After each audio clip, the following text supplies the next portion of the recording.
तरफ से new year. अरे हाई कौन चीज के पेड़ पिछोरमा लगा देल हो? हई का हो? ई का लगोले हुआ? तारा के बुझात नहीं खे का हई? बड़ा अजीब महका। अरे करा के देख के तो जमाना पूरा जरता।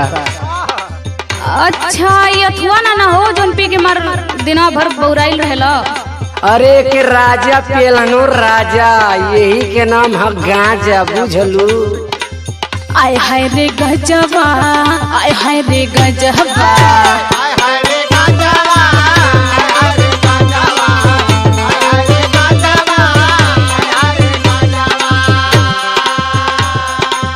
एही के चलते सैया भइले नो से बजबा, एही के चलते सैया भइले नो से बजबा। आय हाय रे गजबा, आय हाय रे गजबा।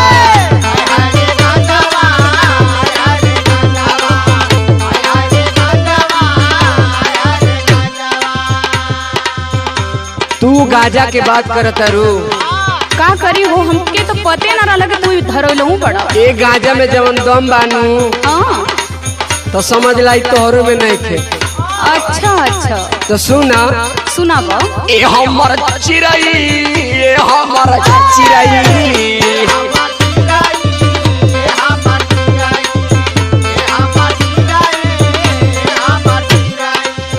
का हो?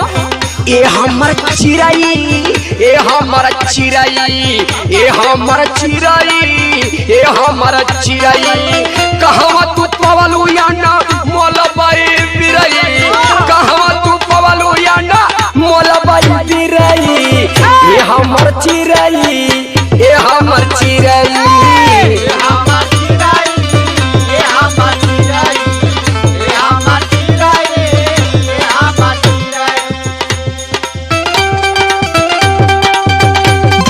सुरेश बाबूलमी, डीजे सुरेश बाबूलमी, डीजे सुरेश बाबूलमी।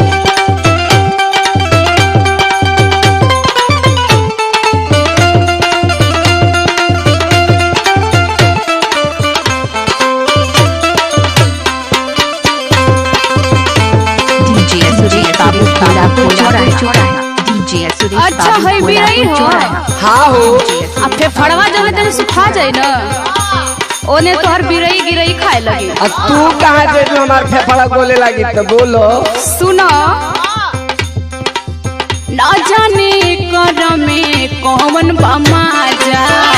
अरे तू ना बुझबू हो, तू ना बुझबू।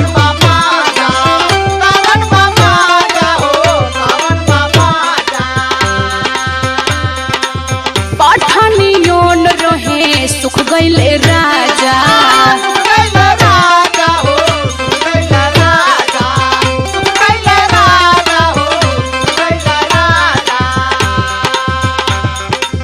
ना जाने कर में कौन बमाजा। पठानियों रहे सुख गइले राजा, लइका परानी छोड़ले समझबा, लइका परानी छोड़ले समझबा। आय हाय रे गजबा, आय हाय रे गजबा। ये गाजा तो हमार जिंदगी चौपट कर देलस। सुना सुना का हो? सब छूट जाई, गांजा नहीं खे छूटी। हाँ तो वो बीमार होके सुतबा केहू ना ना पूछी। ना एमा दम बा। अच्छा गांजा ना छूटी बोले सब छूट जाई। सुनो सुनाबो। नशा ना कहबाई बाबा के बूटी,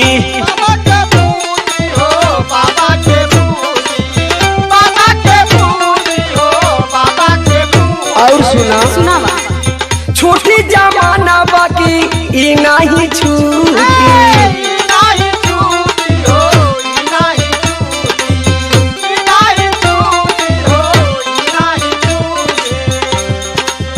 एकरा के पूछा जानी तू सागा मुरई, एकरा के पूछा जानी तू सागा मुरई।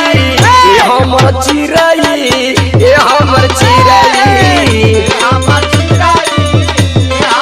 डीजे सुरेश बाबू शंकर बस्ती। आय हाय रे गजबा ए हमर चिरई ए हमर चिरई आय हाय रे गजबा आय हाय रे गजबा ए हमर धनिया ए हमर चिरई आय हाय रे गजबा आय हाय रे नंबर गजबा 93 93 31 31